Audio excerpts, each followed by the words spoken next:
dilakukan. Berarti procurement ini termasuk salah satu profesi yang tidak memerlukan background khusus. Bahasanya bisa kita... Iya, terbuka untuk bidang apa saja sebenarnya untuk procurement. Ini menarik soalnya kan, jadi semuanya berpeluang gitu kan. Iya, iya.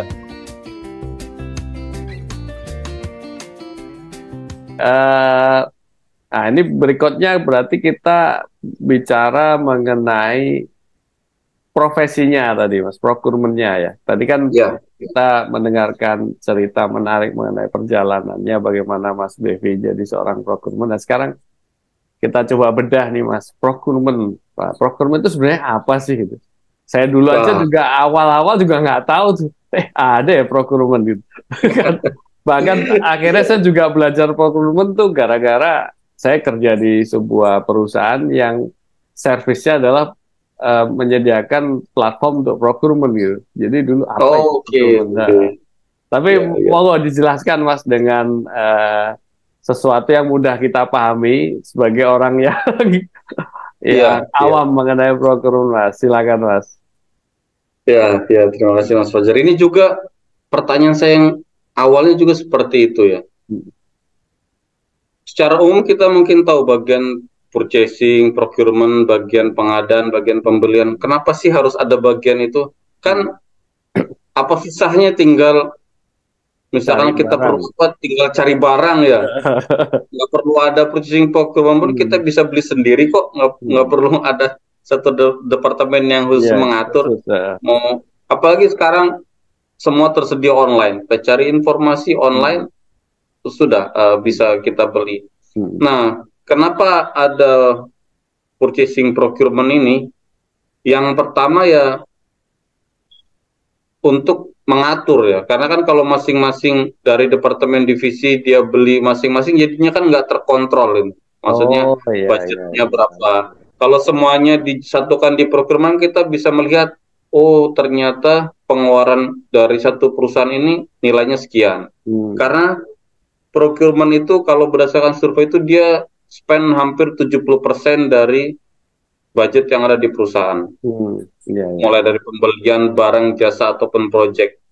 Kalau jumlah yang besar ini tersebar di masing-masing departemen, masing-masing divisi yang bebas mereka untuk beli cari barang sendiri, itu nanti akan susah kan datanya. Misalkan satu divisi A dia beli air minum, divisi lain juga dia perlu air minum kemasan juga. Sedangkan ini satu perusahaan tapi masing-masing beli barang yang sama. Nah, kalau kita kumpulkan, dikoordinir kan bisa jadinya lebih ada nilai bargaining power ya. Kalau kita kumpulkan air minum untuk kebutuhan satu perusahaan, kita mau beli, jumlahnya sekian daripada beli masing-masing. Kemudian juga kita bisa mengetahui berapa budget yang dikeluarkan, kita bisa kontrol.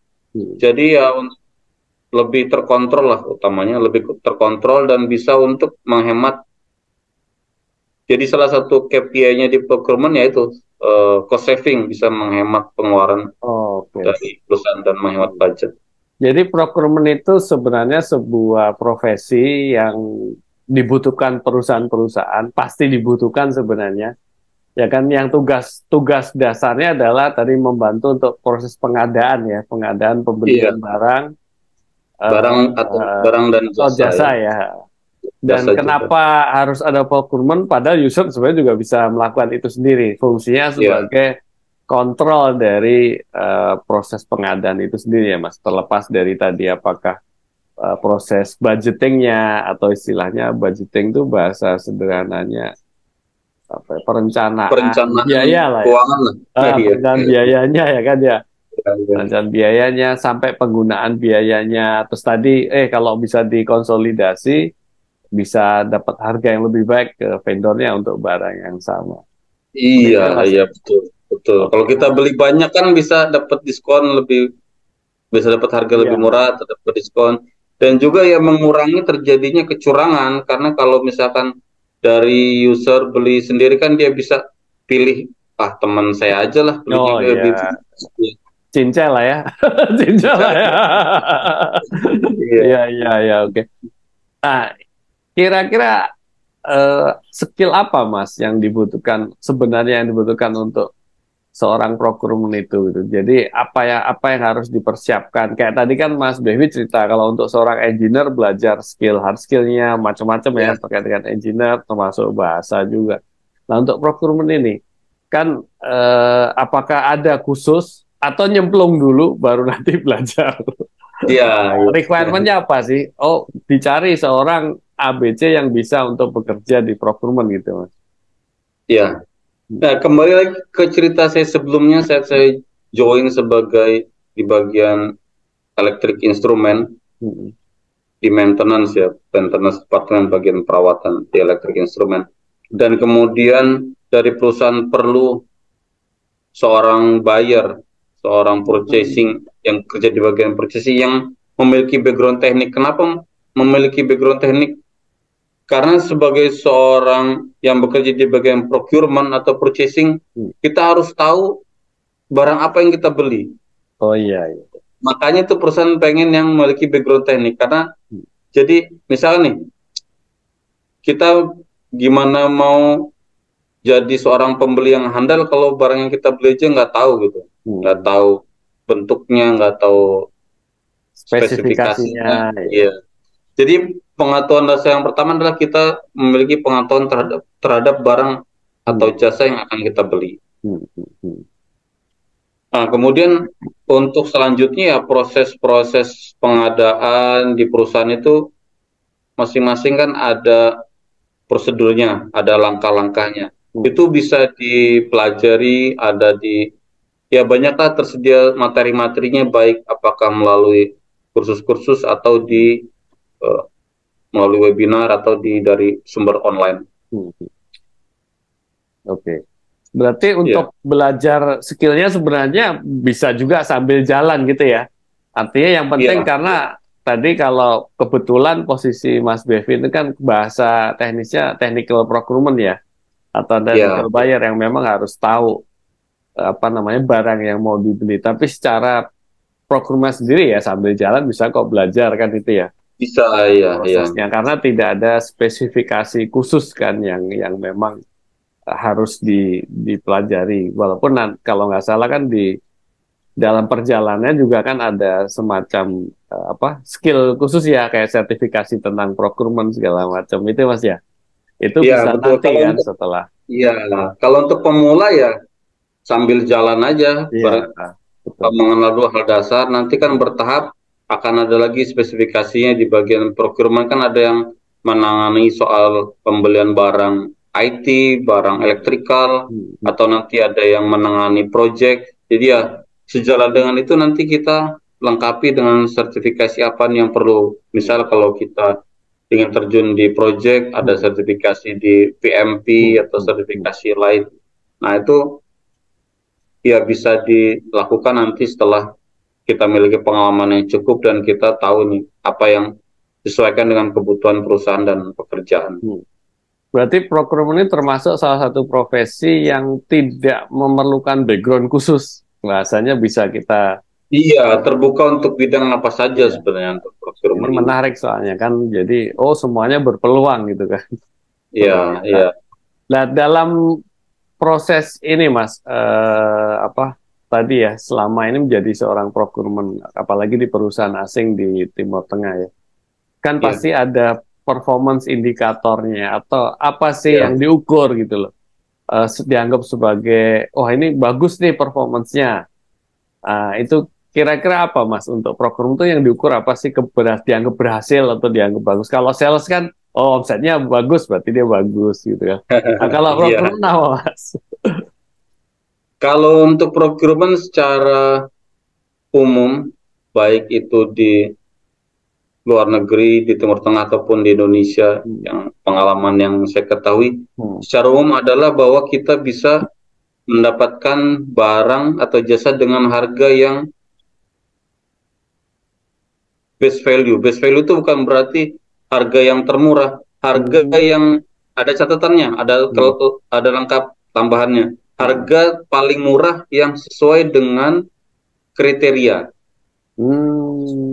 Jadi misalkan kita mau beli barang nih, atau contohnya kita mau beli barang yang misalkan mobil. Iya. Mobil kan variasi, ada yang paling mahal supercar, mulai Lamborghini, Ferrari, terus ya mobil mewah, sampai kemudian yang mobil angkot atau mobil LCGC kan ya. Nah itu kita sesuaikan yang diperlukan apa. Misalnya kita mau mobil untuk angkutan karyawan, ya pastinya yang kita pilih ya kita hitung dulu untuk karyawannya berapa orang. Misalkan untuk karyawan 20 mungkin kan kita perlunya bis. Yang sesuai kan yang bis, kriterianya adalah mobil yang diperlukan untuk angkutan karyawan 20 orang dengan biaya budget sekian. Nah, jadi bukan, kalau yang paling murah mungkin kita kan pilihnya LCGC yang paling murah. Tapi kan ini nggak sesuai dengan, nggak bisa dipakai, ya, nggak sesuai dengan kebutuhan. Ya, untuk 20 orang. Jadi yang dipilih adalah yang best value, yang termurah, yang sesuai dengan kriteria yang diminta. Fungsinya lah ya, termasuk bisa difungsionalnya kan, iya kan, sesuai dengan fungsinya. Oke, berarti mencari kalau bisa mendapatkan sebuah barang dengan price yang kompetitif dengan best value tadi ya. Atau ini bener nggak sih Mas, kalau yang saya sering ketemu itu procurement itu KPI-nya asal bisa nurunin harga gitu. Jadi misalkan dari vendor nawarin tuh harga 100, pokoknya turun aja Pak, ya udah 99 itu udah masuk performance, atau sebenarnya nggak seperti itu Pak? Iya, kalau untuk harga itu kan, kalau untuk nego harga kan kita juga mesti tahu berapa harga pasarnya. Jadi salah satu KPI procurement itu memang benar adalah cost saving. Cost saving itu kita bisa menghemat berapa. Tapi cost saving itu ada pertimbangannya. Contohnya dibandingkan dengan harga pembelian sebelumnya dan dibandingkan dengan harga pasar. Misalkan tadi seperti contohnya mobil bis tadi, ya bis misalkan harga 500 juta atau 1 M. Nah harga 1 M kan nggak mungkin kita tawar ke vendor, oh saya tolong minta mobil yang bis yang harganya 100 juta aja, kan nggak masuk akal dari 1 M. Jadinya kita lihat harga pasar dan kita lihat sebelumnya berapa nih historinya. Jadi kita bisa nego itu untuk minta diskon itu yang masuk akal. Masuk akal artinya dari supplier juga dia bisa berkelanjutan usahanya, dan dari kita pun bisa mendapatkan untung. Jadi bukan sekedar menekan, oke, mungkin karena power atau karena supplier butuh dia jual rugi, tapi kemudian dia usahanya tutup, kan kita susah juga. Namanya pembeli dan penjual itu kan saling usaha yang mutualisme lah ya, saling menguntungkan lah ya. Iya, betul. Oke, berarti memang KPI-nya cost saving sebenarnya kan, tidak harus selalu menawar semurah-murahnya kan itu ya. Iya. Cost saving, kemudian juga delivery. Jadi ada ada 5 hal dasar sebagai yang bekerja di bagian procurement itu, ada 5 dasar itu kita sebutnya 5R. 5R itu right place, right price, right delivery, right quantity, right quality. Jadi harus dengan harga yang sesuai, kemudian delivery-nya juga yang sesuai yang kita. Oke, misalnya tadi ada yang murah, ada yang bisa kasih harga murah tapi delivery-nya mungkin tahun depan. Terlambat gitulah ya. Terlalu lama. Iya. Berarti waktu, kualitas, sama biaya lah ya, 3 itu yang jadi parameter ya.